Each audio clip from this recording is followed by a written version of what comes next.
101.9 High FM. One nation, one station. It is 7:16. I'm Howard Feldman. A very good morning to you. It is the 28th of 5780. It's Tuesday. It's the 18th of August, 2020.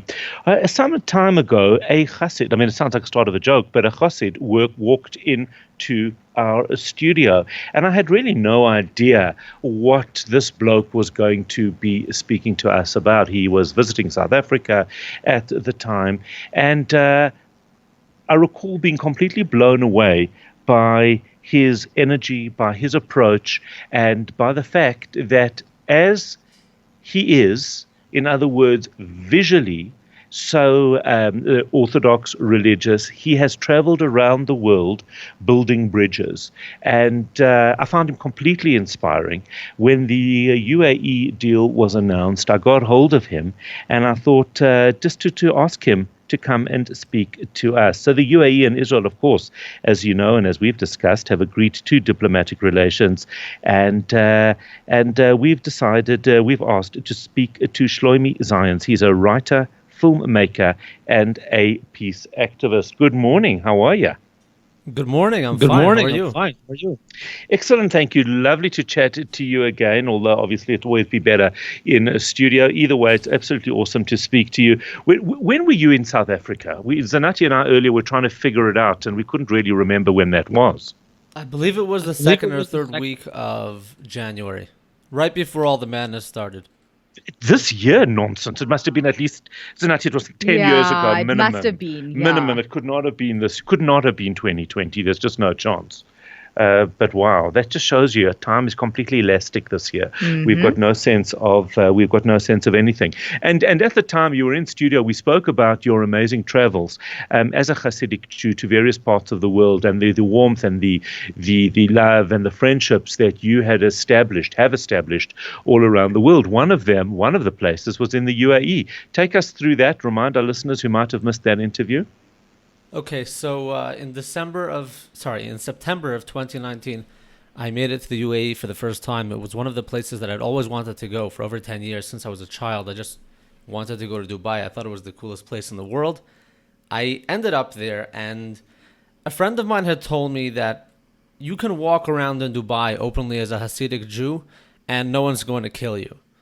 And I thought, oh, that's so cool. I got to try that. So I show up at the airport, and my payas are hanging out. I got my yarmulke, and I just show up to passport control. They stamp me right in, no questions asked. I get out, rent my car.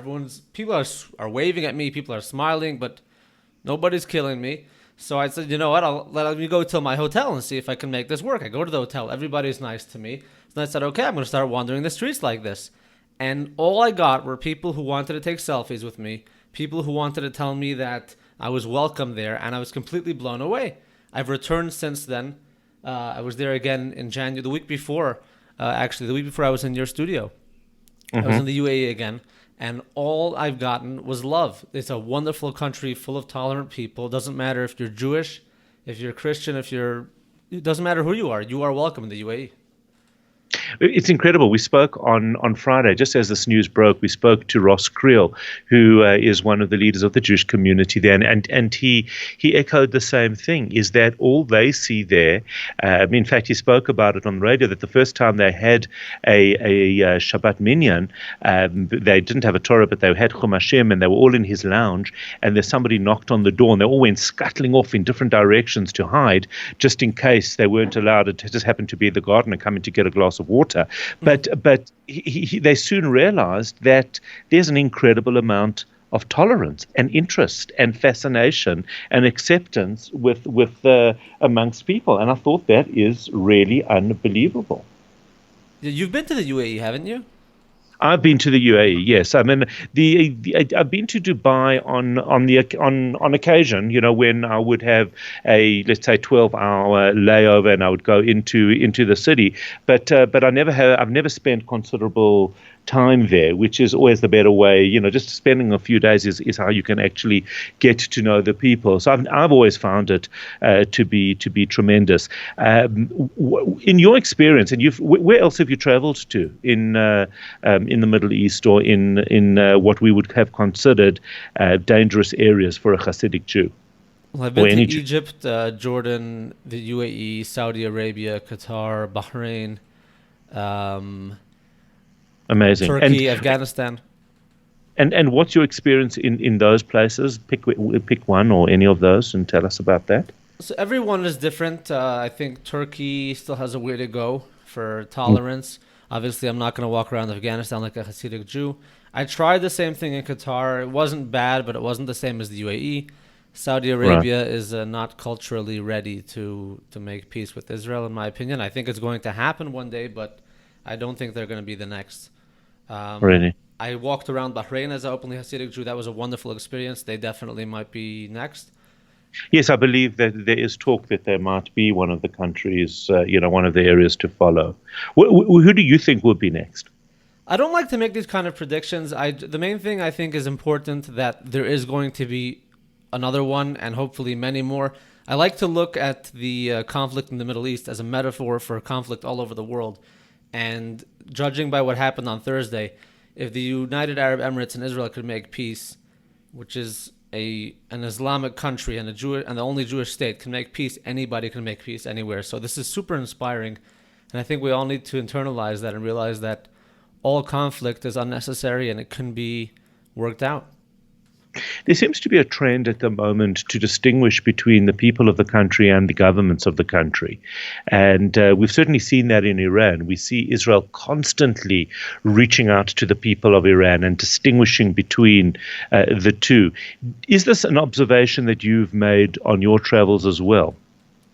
So I can say in the UAE, I don't see much of a difference between the government and the people. I think they're both super tolerant, and that's the way it is. In other countries, there definitely are differences between the government and the people. I don't like to spend too much time on these things because I believe, and people will call me crazy, but I believe that somehow, somewhere, someday, there's an opportunity for Israel and Iran to become friends as well. I don't know how it's going to happen.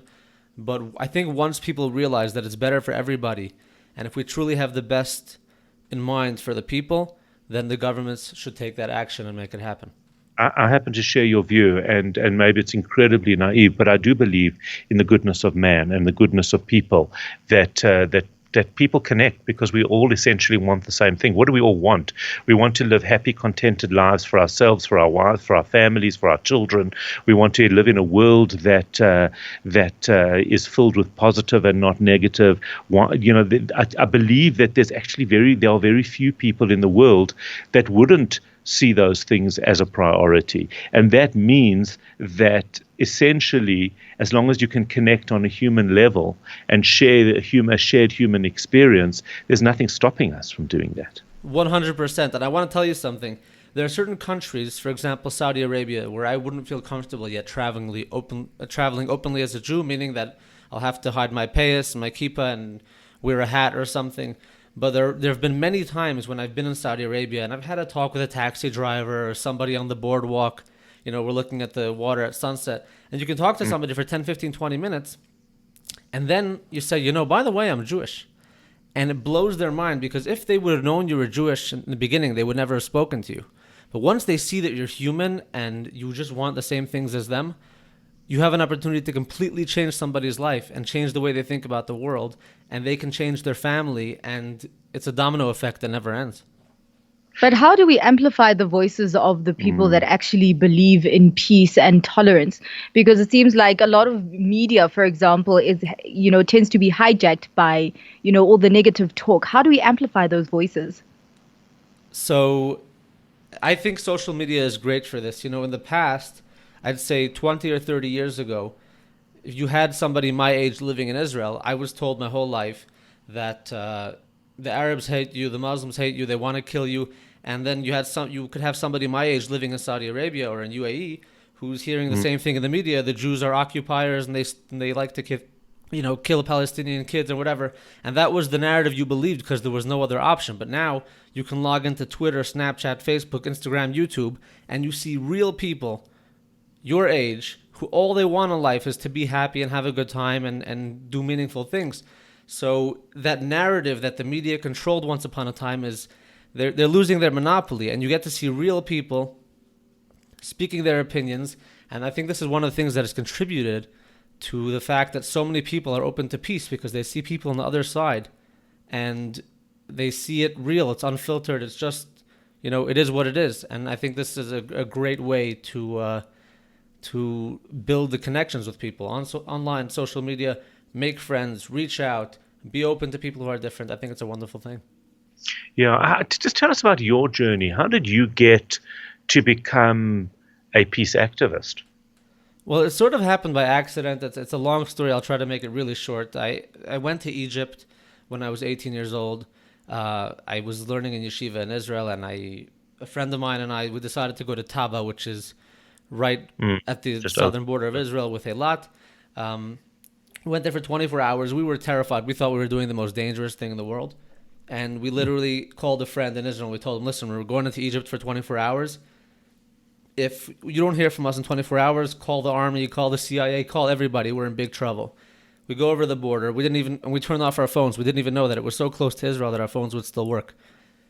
Late that night, we walked into a little mall near the beach, and there were these two young shopkeepers. One's name was Sammy, and one's name was Michael. The Coptic Christians, actually. And they invited us into their shop. We were terrified. We're like, okay, keep an eye on, where the door is. How do we find an exit if we have to run? They invited us in. They just poured us tea and gave us cigarettes, and we sat there for 6 hours and smoking and sipping tea and talking about our lives. And we realized these people are so similar to us. These people had zero hate. The line suddenly seems to have... Shloime, can you hear us? I hear you. Do you hear me? Oh, there we go. Now you're back. Right. And so you spent hours and hours there smoking cigarettes, drinking tea, and just talking about life. Yeah, and I walked out of there with a whole new perspective on life. Like, there's so many people who I thought hated me, and now maybe they don't. Fast forward a couple of years, I just love traveling. I started working for Ami magazine. They started sending me around the world. I went to Saudi Arabia the first time they opened up for tourism. And after I got back, I printed this article in our magazine. It was all about Saudi Arabia. The Jewish community loved it. A couple months later, an Israeli newspaper called the magazine and asked if they can reprint the article. So we worked out a deal. They reprint the article on the front of their Saturday edition. Amazing. And the whole Arab world goes nuts. People were upset. An Israeli spy was allowed into Saudi Arabia. There's all sorts of misinformation. So I made this video clearing up the issues, explaining what happened. I'm not an Israeli. I'm certainly not a spy. I came to Saudi Arabia with love, with friendship, with curiosity. I had a great time. And I just put my ideas out there. The video went quasi-viral. It's gotten over 65,000 views at this point. Oh, the line is coming and going. Sorry, you're saying the video got about 65,000 views. 65. And I just got so many comments from people saying, welcome to my country. Thank you for visiting. We're inspired by this. And since that experience in Saudi Arabia, I've just decided that, I'm able to change Jewish people's minds on Arab countries. I'm able to change Arab people's minds on Jews. And I think it's a wonderful thing. I think if we really open our eyes, there's so much opportunity for, for making the world a better place. Absolutely amazing. And just unfortunately we do need to leave it there, but what an amazing and inspiring story. And just keep doing what you're doing, because hopefully the more you do it, the more minds you change, and the more people realize that we really can connect on a human and real level. That is writer, filmmaker, peace activist